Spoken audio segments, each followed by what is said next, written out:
교회에서 선교를 하고 있는 우리 이수진 선교사님 간증을 잠깐 이렇게 나누도록 하죠. 박수로 우리가 모시도록 하겠습니다. 안녕하세요, 이수진입니다. 들어오는 순간 계속해서 들어오는 때부터 지금 계속 울고 있는데 성령님께서 이 교회를 참 사랑하시는 것 같아요. 이 자리에 함께한 건 너무나 감사하고 목사님께 감사드립니다. 저는 지금 퀘벡의 원주민 마을, 여러분들이 아시는 인디안들이라고 부르시는 그러한 마을에서 지금 6년째 살고 있습니다. 저는 어렸을 때 성폭행을 당했어요. 그래서 저는 제가 쓸모가 없는 사람이라고 생각했었고 너무 더러운 사람이라고 생각했어요. 그런데 어느 날 하나님께서 저를 깨끗하게 하셨다고 하셨고, 그리고 제가 그렇게 아파했던 그 모든 과거들을 하나님께서 이제는 네가 가서 사랑해 줄 수 있는 그러한 사람들이 있다고 저에게 말씀하셨어요. 그래서 저를 원주민 마을에 보내셨습니다. 그 사람들은 진짜 친척들에게, 어머니 아버지에게, 할머니 할아버지들에게 다 강간을 당해요. 그래서 그러한 아픔들을 가지고 살고 있고 품고 살고 있고, 지금 계속 지난 12월부터 일주일에 한 꼴씩 저희가 지금 장례식을 치르고 있습니다. 마약을 하도 해서 정신이 다 이상해져서 길거리에 나와서 칼을 휘두르고, 그리고 경찰에 총을 쏴서 그래서 죽고, 그리고 본인들도 자살해서 죽고, 계속해서 지금 일주일에 한 명씩 그렇게 나가고 있어요. 장례를 하고 있는데 저는 가서 별명이 이제 울보예요. 저는 계속 우는 것밖에 할 수 없습니다. 아버지, 이들을 어떻게 사랑해줘야 돼요? 어떻게 사랑해줘야지 이 사람들이 마음이 풀리고 하나님을 알게 될까요? 저는 그래서 매일 우는 것밖에 할 수 없습니다. 그래서 우리 지금 추장님이랑, 살로메 추장님이랑 같이 왔는데, 같이 하나님을 섬기면서 거기서 제가 나는 하나님께 쓸모가 없는 사람이라고 생각했었는데 하나님도 저 같은 사람도 쓰실 수 있구나. 여러분들이 여기 계신 모든 분들이 다 이유가 있으세요. 하나님께서 여러분들을 창조하신 이유가 다 있으세요. 하나님의 나를 섬기기 위해서 다 아름답게 만드신 분이라는 거 여러분들 다 기억하셨으면 좋겠어요. 한 분도, 한 생명도 결코 우연이 아니고 쓸모없는 분이 아니고 여러분들 모두가 다 소중하시고 아름답게 하나님의 형상대로 만드셨다는 거 기억하시기 바랍니다. 그래서 저같이 쓸모없다고 생각했던 사람도 하나님께서 저를 통해서 이러한 분들을 섬기게 하시고 사랑하게 하시고, 지금 우리 마을에 계속 부흥이 일어났어요. 그래서 새벽도 예수님 영접하고, 새벽에 더 기다리기 싫다고 그래서 목욕탕에다 물을 채워서 세례식을 하고 있을 정도로 성령님께서 지금 역사하고 계십니다. 언제 한번 오셨으면 좋겠어요. 다시 오세요, 목사님. 간증할 건 많지만 그냥 여러분들 너무 감사하고 사랑합니다. 그리고 간증요? 제 간증요? 교회 간증요?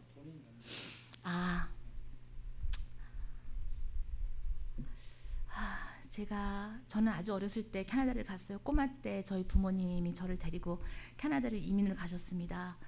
그래서 저희 부모님은 가셔서 하실 게 없으니까 편의점을 하셨는데요. 편의점을 하시다가 어느 날 마약을 한 흑인이 들어와서 저희 아버지를 총으로 쐈어요. 그래서 수술을 5번을 하셨어요. 심장 가까이에 총알이 다 파편이 들어가서 죽었다가 의사들이 더 이상 살 그게 없다고 다 의사들이 포기를 했는데, 저희 어머니께서 금식기도와 진짜 밤 계속 철야기도 하시면서 아버지께서 예수님을 만나고, 그리고 예수님께서 다시 돌아가라고 하셔서 오셨습니다.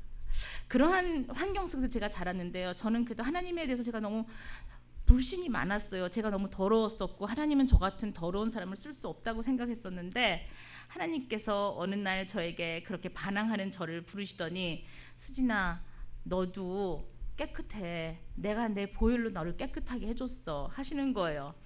그래서 그 이후로 제가 다시 하나님을 이제 다시 섬기면서 그리고 배우고 하나님을 대해서 더 아름답게 제가 할렐루야. 아버지 감사합니다. 자, 그래서 우리 하나님이 우리를 얼마나 사랑하시는지, 그렇게 여러분들도 얼마나 사랑하시는지 다 깨달으셨으면 좋겠어요. 이런 일 많이 일어나죠. 예, 저희 교회도 이래요. 저희 교회 분위기가 딱 이렇습니다. 뛰어다니고 난리예요, 저희도요. 그래서 하나님께서 이제 저를 원주민 마을로 보내셨는데 가서 보니까 진짜 이런 일들이 너무 많이 있는 거예요. 가서 막 거품을 한 번은 우리가 기도를 막 하면서 예배를 드리고 있는데 어떤 할머니께서 눈에다가 붕대를 말로 두르고 오셨어요. 근데 우리 교회를 오시는 분이 아니세요. 그래서 왜 오셨어요? 그러니까 의사에게 갔는데 의사가 갑자기 눈이 안 보인다고 장님이 됐대요. 장님이 됐다고. 근데 이유를 모르겠고 갑자기 이렇게 됐으니까 의사도 어떻게 해줄 수 없다고. 그러고서 병원에서 다시 가라고 그래서 할머니가 우리 교회로 왔어요. 오셔서 이제 할머니를 붙잡고서 기도를 하는데 갑자기 기도를 하는데 할머니가 막 입에서 거품을 불고서 쓰러지는 거예요. 그래서 계속 기도를 하면서 하나님께서 당신을 사랑하십니다. 그래서 기도를 계속 해드렸더니 나중에 소리를 갖다 막 진짜 고함을 지르시다가 갑자기 조용해지더니 눈이 갑자기 보이신대요. 그래서 눈이 보이셔서 그 할머니가 자기가 가지고 있던 모든 미신 섬기던 것을 다음날 다 갖다가 불을 지르셨어요. 이러한 역사들을 저희들은 지금 저희 교회에서 많이 보고 자주 보고 있습니다. 왜? 하나님께서 저를 사랑하신다는 걸 깨달았기 때문에 또 저는 제가 더럽다고 생각했던 사람이었는데 예수 그리스도의 보혈로 아까 우리 성경 말씀같이 오직 기료 진리요 생명이신 예수님께서 저를 그렇게 만드셨고 깨끗하게 하셨고 저를 통해서 이렇게 역사하시는 것을 볼 때 여러분들도 다 그렇게 하시는 분들이죠. 그 역사 속에 계시는 분들이죠. 아멘. 더 크게 하세요. 아멘. 그래서 여러분들도 캐나다는 우리 원주민들은 이렇게 좋은 환경이 없어요. 진짜 거기선 여러분들이 지금 여기 환경이 안 좋다고 생각하실지 모르지만 저희들도 더해요. 가서 여러분들이 저희 마을에 오셔서 전도 좀 해주셨으면 좋겠어요. 오셔서 한번 방문해 주시고 기도해 주시고 와주세요. 그래서 저희들에게도 함께 복음을 전해 주시고 사랑을 같이 나눌 수 있는 그런 기회가 있으면 좋겠습니다. 감사합니다, 목사님.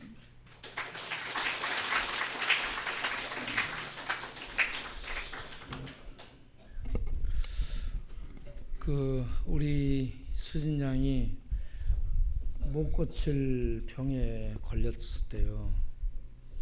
그래서 삶을 포기하다시피 했었고 그러다가 원주민 마을에 들어가서 이들을 섬기다가 죽어야 되겠다 생각을 하고 원주민 마을로 들어갔답니다.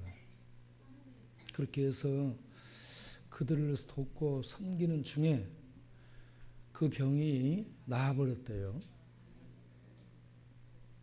그래서 나를 구원해 주시고 나를 고쳐주시고 나에게 이런 놀라운 은혜를 베푸신 하나님의 은혜에 감사해서 그곳에서 계속 지금 원주민들 돕고 섬기는 일을 하고 있습니다.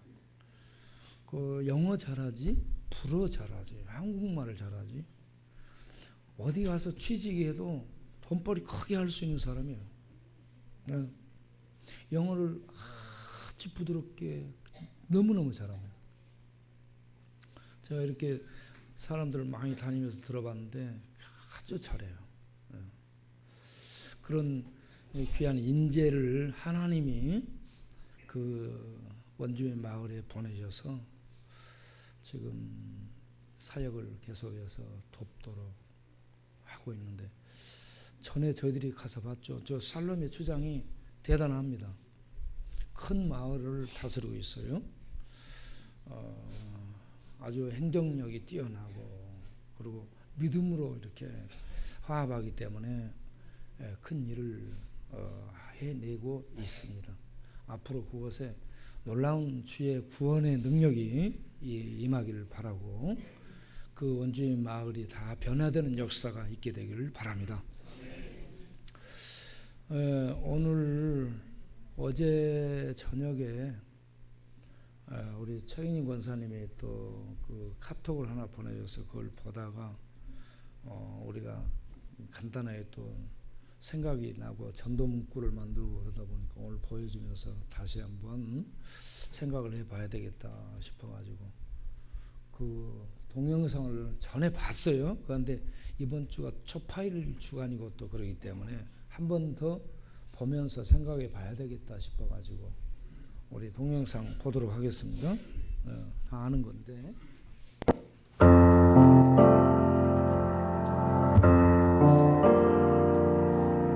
네. 안녕하십니까? 네네. 저는 스님의 명쾌한 답변을 듣고 싶어서 저희 언니들과 함께 왔는데요. 제가 대표해서 궁금한 거를 질문 드리겠습니다.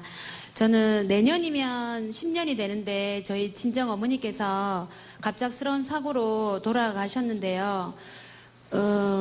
엄마를 그 49제로 절에서 모셨는데 네. 우리가 이렇게 힘들 때나 지금도 마찬가지지만 시댁에서의 어떤 일이나 아니면 남편에 의해서 이렇게 힘들 때마다 친정 엄마를 생각하면서 저희 언니들과 함께 울기도 합니다. 제가 그때 극락왕생을 기도하면서 절을 많이 했는데요. 정말로 궁금한 건 정말 극락이 있는지 정말로 저희 엄마가 거기 계셔서 기다리고 계시는지 정말 오늘 스님께 저희 세자매의 그런 희망스러운 답변을 듣고 가고 싶습니다. 그래 셋이 모아가리 왔어요.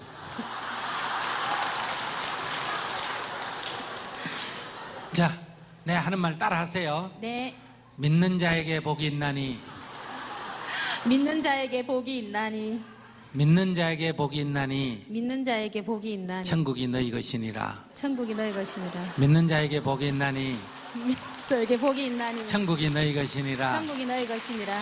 예, 답이 됐어요. 안 됐어요. 근데 스님 그거는 교회에서 하시는 말씀 아니세요? 저는 절에 다니면서 이렇게 스님들이 하시는 그런 말씀을 듣고 싶었습니다.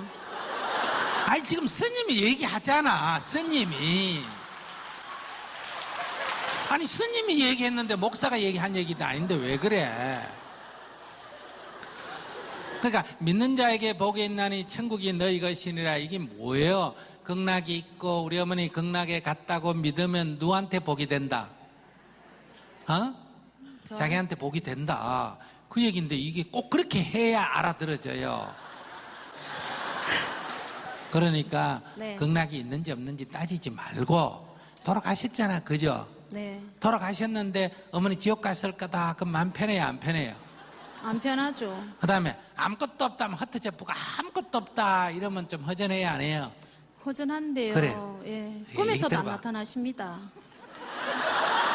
어디 가셨는지. 우리 어머니 극락 가셨다. 극락은 여기보다 좋은데요? 나쁜데요? 좋은데. 예, 좋은데 가셨다 하니까 그런 데는 빨리빨리 가는 게 나아요? 안 가고 여기 있는 게 나아요? 빨리 가시는 게 나으시죠. 예. 근데 그 좋은 데 있으면 됐지. 자꾸 여기 오는 게 나아요? 그만 가만히 계시는 게 나아요? 근데 거기 계시는지 알 수가 없잖아요. 그래서 내가 앞에 뭐라 그랬어요? 아, 믿는 자에게 천국이 있나니. 알겠습니다. 믿는 자에게 복이 있나니. 자기가 안 믿으니까 지금 자꾸 저렇게 머리가 아픈 거요. 그러니까 믿으세요. 오늘부터 아시겠죠? 네, 감사합니다. 그러니까 네. 지옥에 갔다 이렇게 믿는 게 속 편하겠어요? 아닙니다. 아무 데도 못 가고 뭐 없어져 붙다 이게 속 믿겠어요? 아닙니다. 땅 속에 막 그 스키 찬데 그 묻혀 있다 이래야 속이 시원하겠어요? 어? 아닙니다. 좋은 데 가서 극락에 가서 즐거운 데 사신다 이러면 기분이 좋아요? 안 좋아요? 좋습니다. 그럼 자주 오는 게 좋아요? 안 오는 게 좋아요? 안 오시는 게 좋으시죠. 그렇지. 근데 왜 자꾸 꿈에 오라 그래? 알았죠? 네. 그러니까 자꾸 그리워하면 자꾸 와요. 자꾸 오면 어떻게 되나? 거기에 못 붙어 있고 자꾸 여기 오면 온다고 육신에서 돌아올 수도 없잖아. 그죠? 그럼 떠돌이 귀신데 그걸 갖다 무주고원이라 그래. 알았죠? 그럼 생각도 하지 말아야 됩니까? 생각이 나는 걸 어떻게 해? 생각이 나더라도 네. 그냥 나는 대로 내버려 두지. 골똘히 생각하지 마라. 그러면 부르는 게 된다 이 말이에요. 아, 그래서 나 따라 한번 해보세요. 네. 엄마 잘 가. 엄마 잘 가. 안녕. 안녕. 아이, 뒤끝이 올라가야 된다니까. 안녕. 예. 엄마 잘 가. 안녕.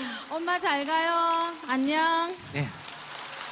그러고 끝내세요. 알았지? 네, 감사합니다. 오늘 네. 저희 세 자매는 희망을 갖고 집으로 가겠습니다. 감사합니다.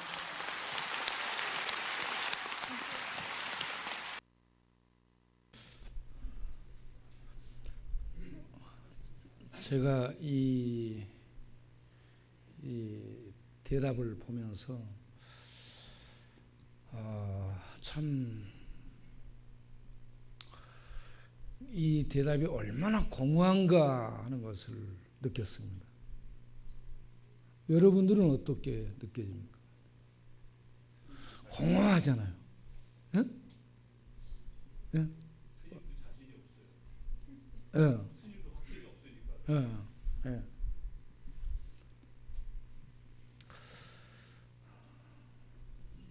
그런데 보편적으로 사람들이 생각하는 것이 천국과 지옥이 있을까 하는 부분이고요. 죽은 다음에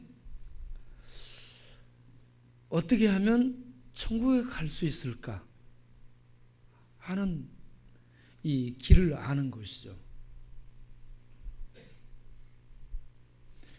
대부분의 사람들이 돈 벌고 열심히 살기는 사는데 궁극적으로 생각하는 부분은 이 자매들 질문한 것처럼 그런 어떤 영원한 세계에 대한 궁금증을 가지고 있다는 말씀입니다.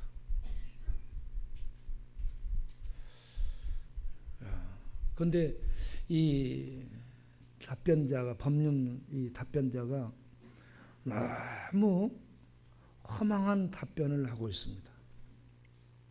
그 문제를 해결할 때에 불교 쪽에는 진리가 없기 때문에 성경 말씀을 인용을 해서 얘기를 해주고 있습니다. 성경 말씀을 절에 있는 성녀들이 얘기를 한다고 그게 부처의 가르침이 되는 것인가? 하나님의 말씀을 무당이 해도 하나님의 말씀이에요. 절의 승려들이 해도 하나님의 말씀이에요. 사회에 안 믿는 일반 사람들이 얘기를 해도 하나님의 말씀이에요. 하나님의 말씀은 하나님의 말씀이죠. 누가 하든지 하나님의 말씀은 하나님의 말씀입니다. 그런 것이지 이 사람이 얘기하고 저 사람이 얘기한다고 해서 그게 바꿔지는 것은 아니다 하는 얘기죠. 저는 이걸 보고요, 불교 쪽에 영원한 진리를 말해줄 수 있는 진리가 없다라는 생각을 했습니다. 왜냐하면 이 공개석상이거든요. 공개석상에서 질문을 했잖아요. 그렇다면 자기가 알고 있는 확실한 진리가 있다면 거기에서 즉답이거든요. 바로 거기서 자기네들 쪽에서 확신하는 진리를 얘기를 했을 거라는 얘기죠. 그런데 자기네 쪽에 진리가 없기 때문에 성경에 있는 말씀을 빌려와서 얘기를 한 것입니다. 그리고 거기에 대해서 뭘 강요를 하냐면 믿으라라고 얘기를 하고 있습니다. 믿어라.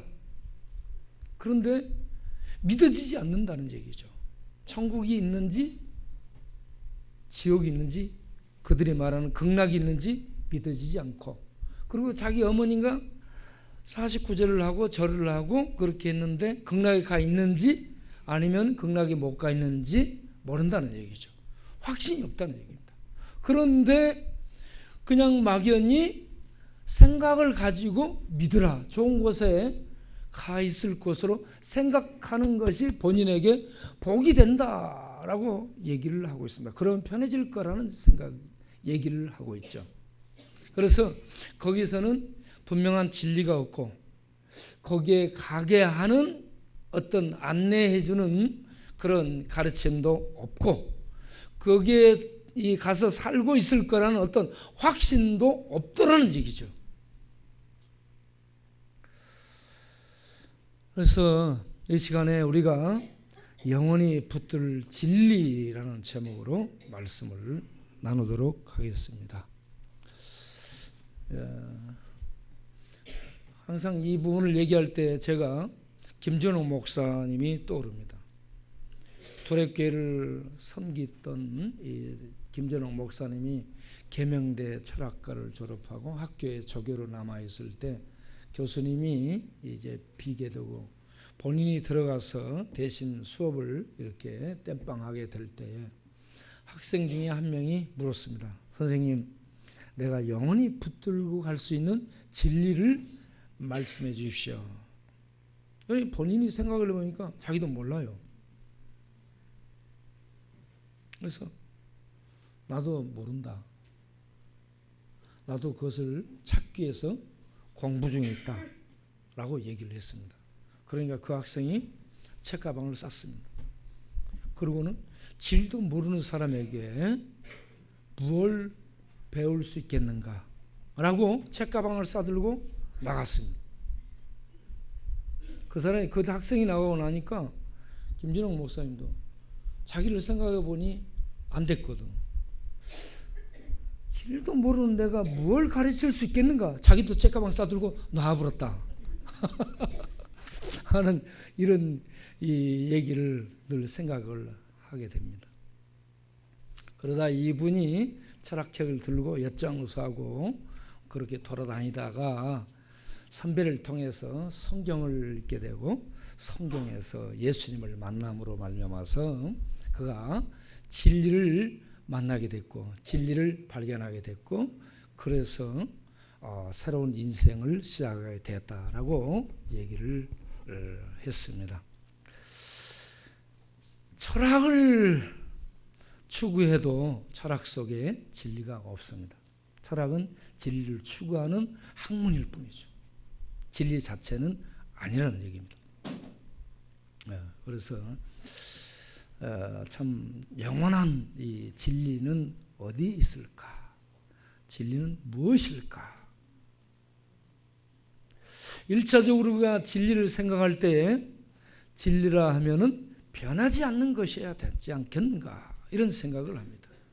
변하지 않는 것, 영원한 것, 그리고 분명한 것, 이런 것을 진리라 할 수 있는데 진리에 대한 개념을 잠시 살펴보도록 하겠어요.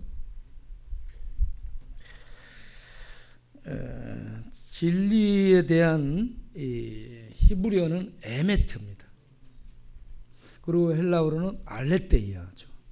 이 구약의 에메트를 번역한 것이 알레테이아입니다. 트루스죠. 이 어원적으로 이 진리를 가려져 있지 않음을 의미한다라고 얘기합니다. 가려져 있지 않는 것.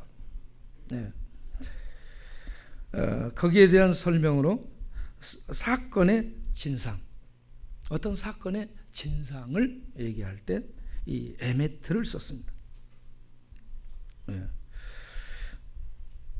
역사 속에서 신화가 아닌 실제를 말할 때 진리라는 단어를 썼습니다. 철학에서 의미에 참된 것을 말할 때 진리라는 단어를 썼습니다. 그리고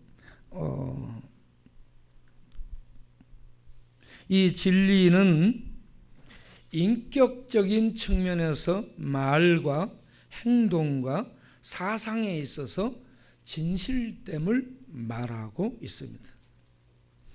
그리고 이 진리를 하나님께 적용해서 얘기를 할 때는 확실성, 히브리 학자들은 확실성, 신실성, 불변성과 관련하여 얘기를 했습니다.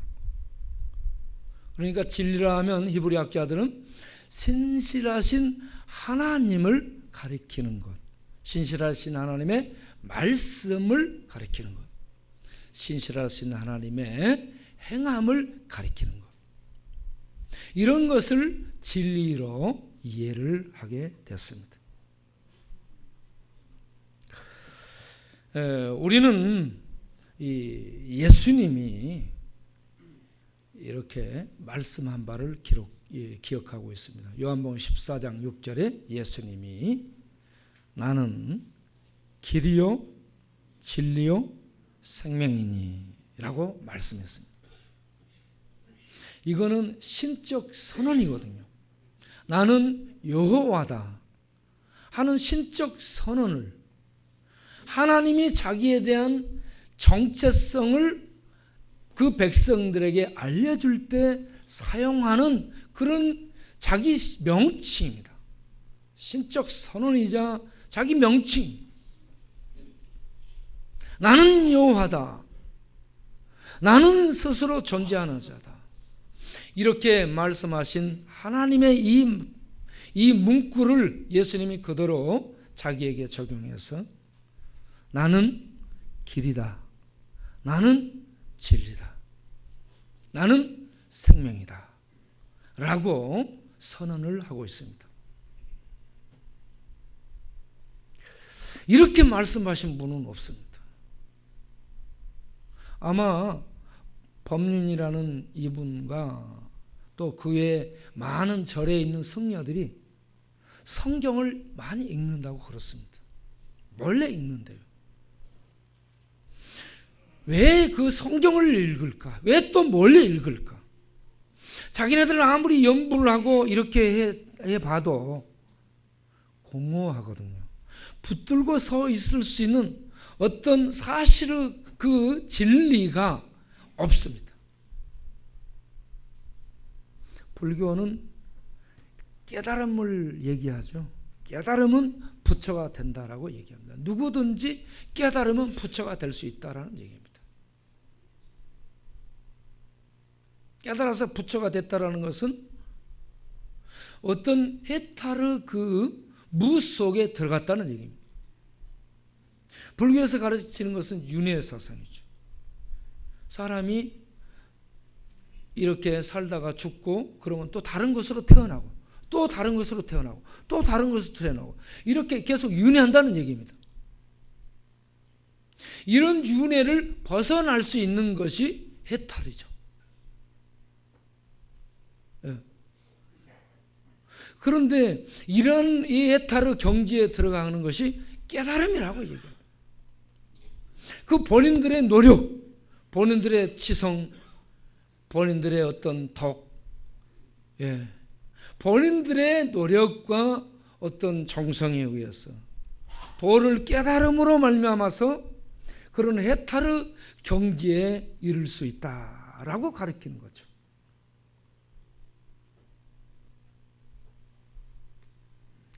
그런데 기독교는 전혀 그것이 아닙니다.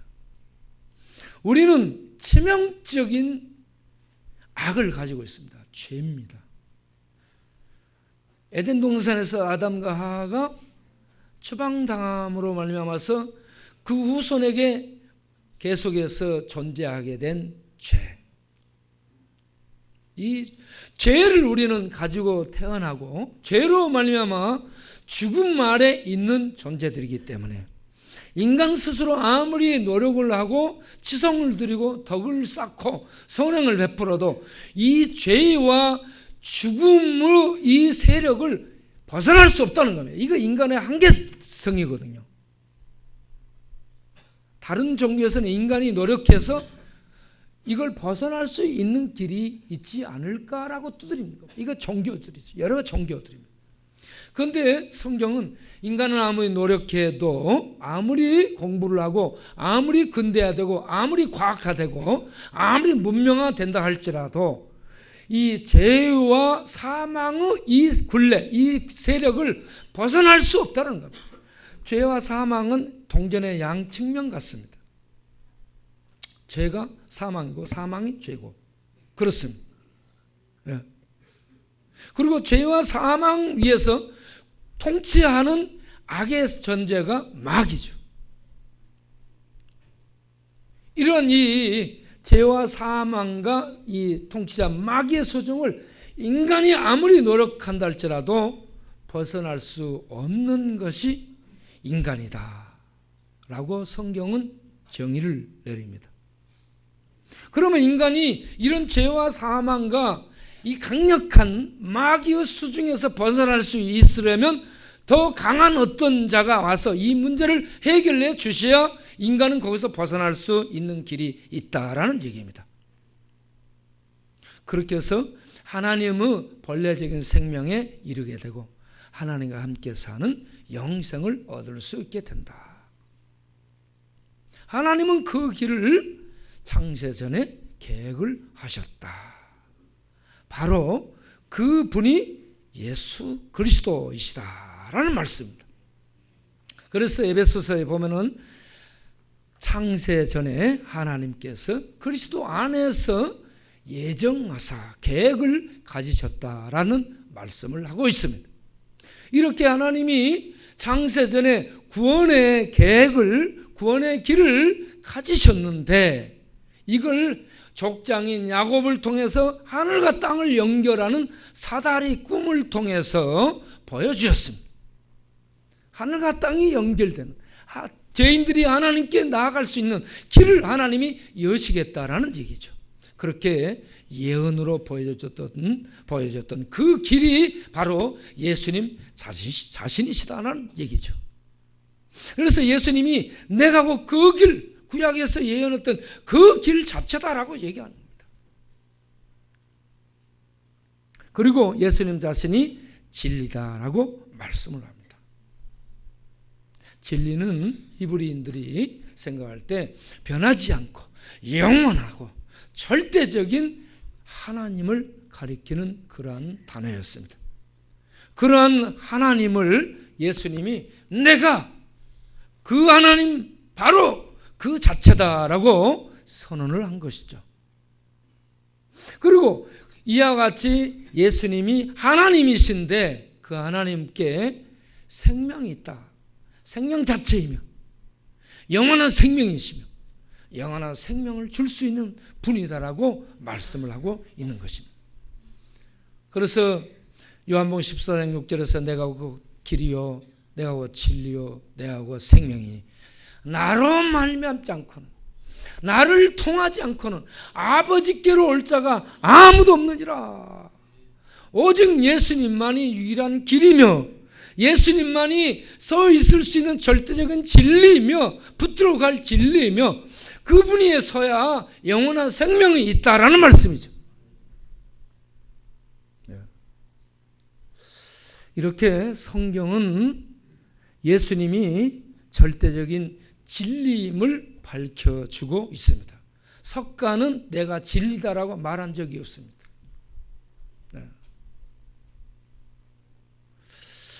그래서 그쪽에서 공부를 그렇게 한 사람들이 공허함 속에 있다. 그리고 확실한 어떤 진리가 없기 때문에 성경을 계속해서 넘나들면서 결론을 맺을 때 성경 말씀을 가지고 결론을 맺곤 합니다. 자, 성경에서는 이와 같이 진리가 하나님이심을 밝히 말씀하고 있습니다. 그 진리가 바로 우리에게 오셔서 십자가에 죽으시고 부활하신 예수님이시라는 사실을 알고 믿는 그리고 붙드는 우리 모두가 되기를 바랍니다.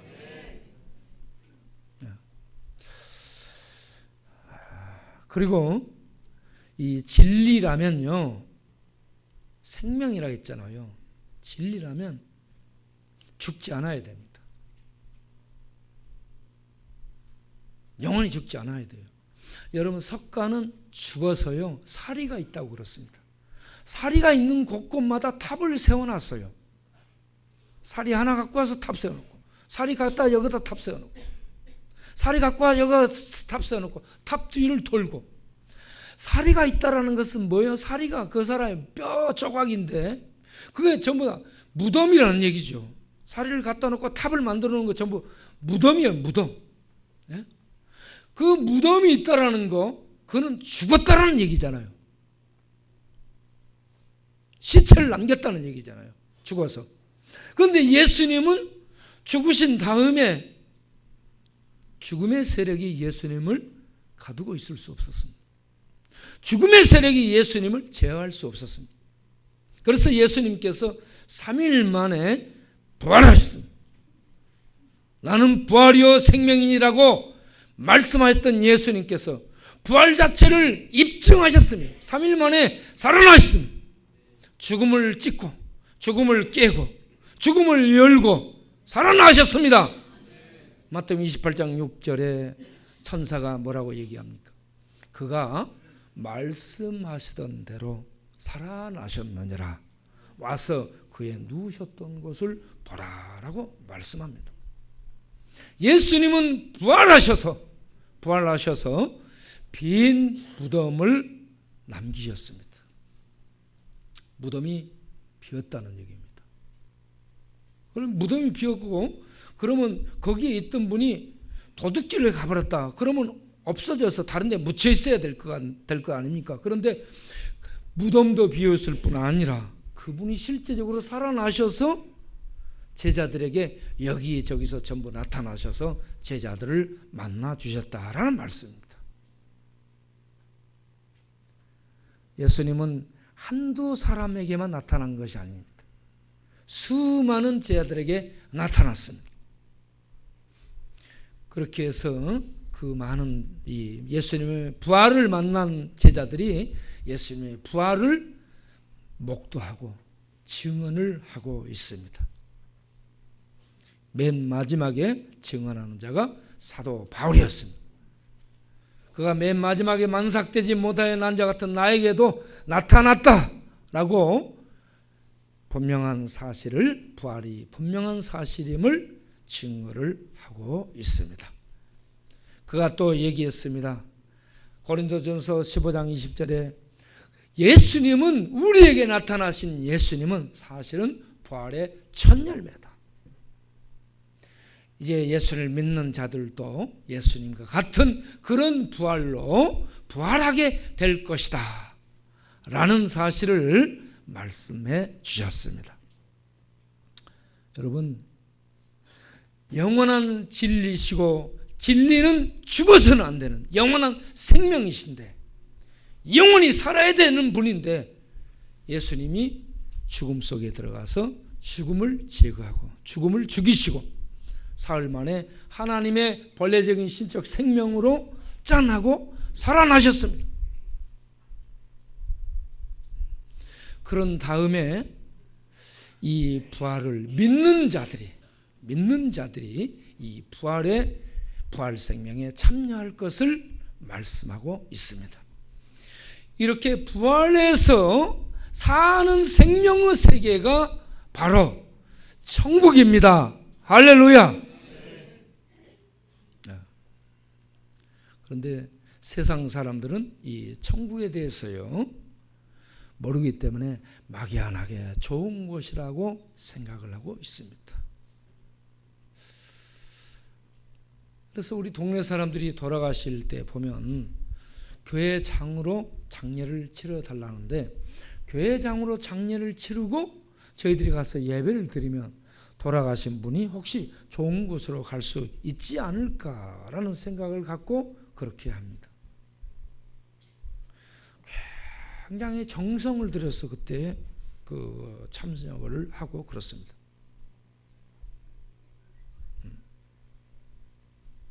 시신 앞에 또 깨끗하게 옷을 입히고 참 간절한 마음으로 이렇게 절을 하기도 하고 그런 모습들을 보여줍니다.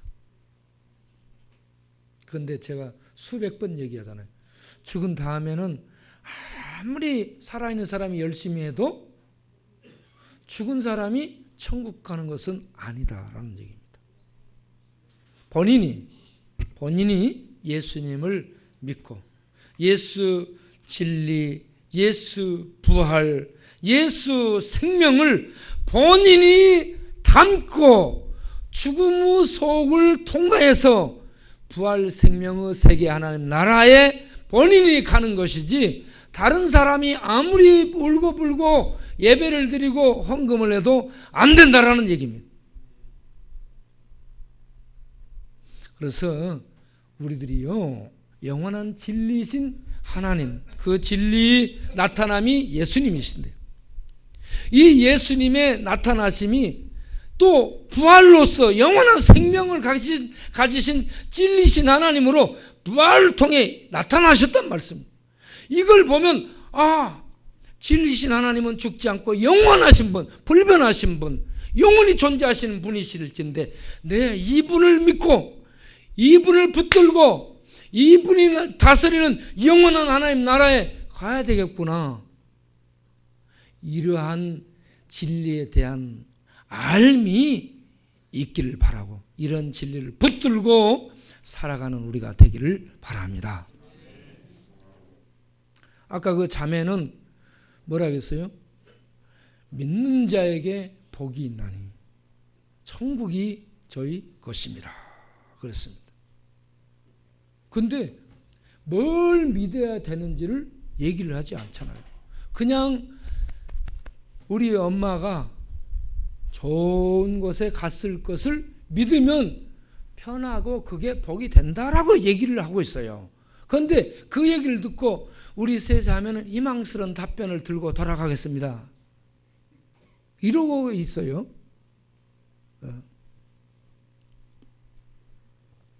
여러분 그 답변 들을 때 희망스러운 답변이던가요? 얼마나 공허한지 모르겠어요. 적어도 우리는 진리가 어떤 분인가, 진리라고 다른 사람이 말해서가 아니고 본인이 얘기하잖아요. 내가 진리다. 그러면 진리니까 진리라고 얘기하는 거예요. 그런데 그 진리가 나타났는데 진리를 믿고 따랐던 하나님 백성들은 진리를 죽여버리잖아요. 죽여도 진리는 죽지 않습니다. 그래서 진리입니다.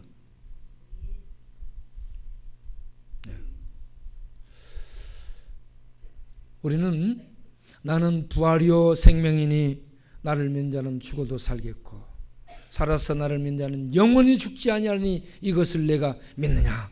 이 말씀을 수천만 번이라도 들으면서 이 말씀이 우리 영혼과 우리 골수와 우리 뇌리에 박히기를 바랍니다. 이 진리예요, 진리.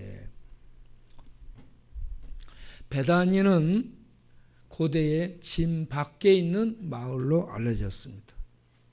무화과 마을로 알려졌습니다. 나한 자들의 마을로 알려졌습니다. 이거는 다 동일한 내용을 가지고 있습니다. 에덴 동산에서 추방당한 것 자체를 저주라고 얘기하고, 저주는 바로 죽음을 의미하며, 이 문둥병 나한 자들은 어떤 상태에 이르러요? 하나님의 저주 속에 떨어지는 자들이 나한 자입니다. 그들은 이스라엘 진 밖으로 쫓겨나야 돼. 이스라엘 진은 뭘 얘기해요? 하나님의 축복과 하나님의 언약 이행과 하나님의 보호와 하나님의 인도함을 받는 백성이 이스라엘 진 안에 있는 자들이고, 진 밖으로 쫓겨나는 자들은 이러한 모든 언약에서 제외되고 끊어지고 하나님의 축복과 하나님의 보호와 인도에서 끊어져서 저주 속에 내 던져짐을 받은 자들이 진 밖으로 쫓겨나는 자들입니다. 나한 자, 문둥병에 걸렸다는 것은 단순한 피부병자가 아니고요, 이렇게 하나님의 저주, 하나님의 축복에 끊어진 저주 속에 떨어졌다라는 것을 그들이 받아들여야 된다라는 그런 이 상황을 얘기하는 겁니다. 그래서 문둥병에 걸린 것은요, 가장 비참한 저주 속에, 신의 저주 속에 떨어진 것으로 인식을 하죠. 그래서 머리를 풀어헤치고 입술을 가리고 나는 부정하자 불결하다라고 사람들에게 외쳐야 되는, 그러면서 사람들 사는 이 사회 속에 격리돼야 되는 이러한 비참한 상태에 이르게 되죠. 이러한 저주의 죽음이 지배하는 그러한 나한 자의 마을에 저주 죽음 속에 죽은 나사로를 예수님이 오셔서 나흘이 돼가지고 무덤 속에 갇혀 썩은 송장 냄새가 나고 있는 나사로를 향해 나사로야 나오라 해가지고 하나님의 통치를 거기서 실행할 때에 죽음의 세력이 하나님의 통치 앞에 무릎을 꿇고 모든 사람의 왕노릇하고 군림하던 죽음의 세력이 하나님의 통치 앞에 무릎을 꿇고 그 힘을 잃고 사람을 사망 속에 가두고 있던 세력이 풀어지면서 생명의 그러한 모습으로 사람이 다시 일어나는 부활을 예수님이 보여주셨다 하는 얘기입니다.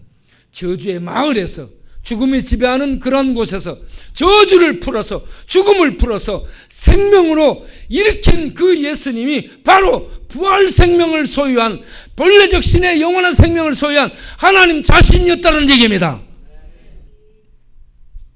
이러한 영원한 생명을 가진 불변하신 하나님, 절대적인 생명의 통치자, 죽음을 다스리는 절대적인 생명의 통치자인 예수님이 우리가 믿고 따라야 될, 붙들어야 될 진리다. 할렐루야. 그분이 다스리는 그 나라가 하나님의 나라, 그 나라가 생명의 나라, 그 나라가 천국이며 영생의 세계다. 그래서 계시록 21장을 가서 보게 되면 새하늘 새 땅에 대해서 얘기를 하면서 거기에는 죽음이 없고 거기에는 눈물이 없고 거기에는 아픔이 없고 거기에는 혹하는 것이 없고 이런 모든 죽음의 세력들, 어둠의 세력이 없는 곳이 새하늘 새 땅, 새로운 세계, 하나님의 나라다라고 얘기를 하고 있습니다. 이렇게 영원한 하나님이 진리고, 영원한 하나님이 말씀하신 내용이 진리고, 영원한 하나님이 행하신 것이 진리고요.